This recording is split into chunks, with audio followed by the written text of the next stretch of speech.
Parkinson's can affect every aspect of your life, including when you decide to go on holiday or travel. This is something that Vicky and I would like to have a little bit of a talk about now on how it affects us.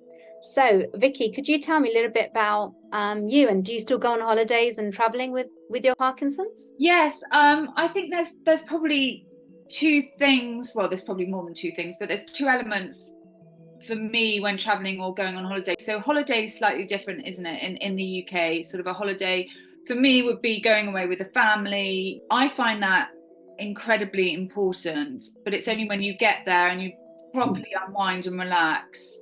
And the sunshine, being in the sunshine really, really helps my Parkinson's. I Yeah. think it's probably because I'm relaxed more. I would say the stress of getting there for someone with Parkinson's may play a bigger impact. There is a company, and Shafaq, you might know the name, that does the sunflowers, the That's lanyards. exactly what I was going to say, Oh, hidden disabilities. this isn't just for Parkinson's, this is Any for hidden disability. any hidden disability. And you can wear this lanyard around your neck. It doesn't have to have your name on it, but you can get personalized ones if you want, and it can have an emergency contact number on, but it just lets people know at the airport that you have a hidden disability, and it can help with getting through security quicker. Yeah, it's mainly for UK airports and things. I didn't find it very useful abroad.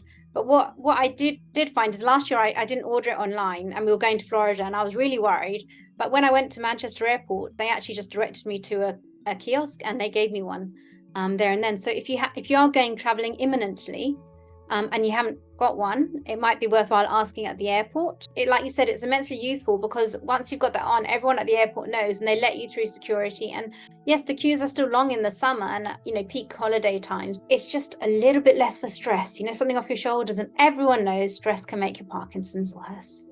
Yeah. Shafaq and I actually, we're going on holiday.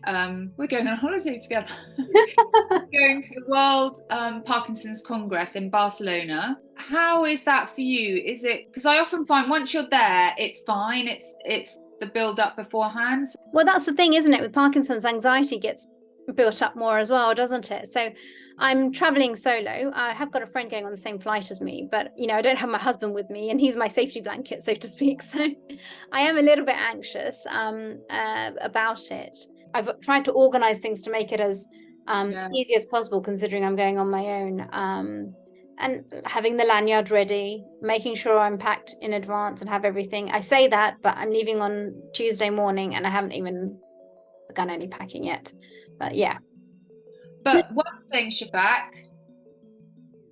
have you done this? My little pill pots. I've got exactly the same one.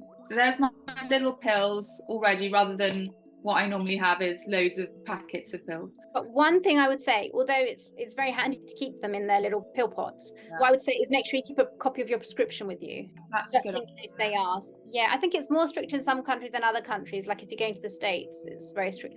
I think we're both saying that we both still travel, and it sounds like you still go on holidays. I still go on holiday a lot.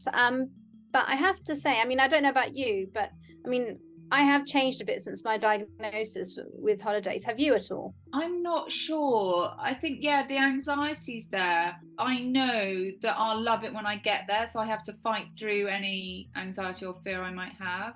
The first holiday I went on post-diagnosis was Egypt, and we were going to go snorkeling and diving. So I really, really bricked it. I was like, what if I freeze in the middle of the sea or something like that? So anxiety was quite high. That's probably how I've changed the most. But actually, I pushed through it. I'm like, no, I'm going to do this. I'm going to do this because I actually love swimming, and I wouldn't say I was a strong swimmer, but I'm not a poor. Okay, maybe I am. I'm not a very poor swimmer anyway. I can hold my own. Did it turn out to be a wonderful holiday? It did turn out to be a wonderful holiday. And the other thing I was anxious about was last year we went to Florida, Disney. And I was like, oh my God, I'm going to hold up my whole family by walking too slow. It's the anxiety about it. But actually, like you said, when I got there, there's the sunshine, there was the pool, there was the parks, and we just walked. And actually, I was the fastest person out of all four of our family. I was dragging them along. Come on, next ride, come on. We went in July, and I would say all those steps and all the sunshine must have lasted me till easily October. But isn't that interesting that the happiness that you felt from the sunshine, from the pool, from probably being with your family, from made you feel happier and probably had a very positive effect on your Parkinson's than when we can be working and stressed, and the stress plays such a high factor on our Parkinson's. In fact, so much so, I think we should have holidays on prescription. Yes!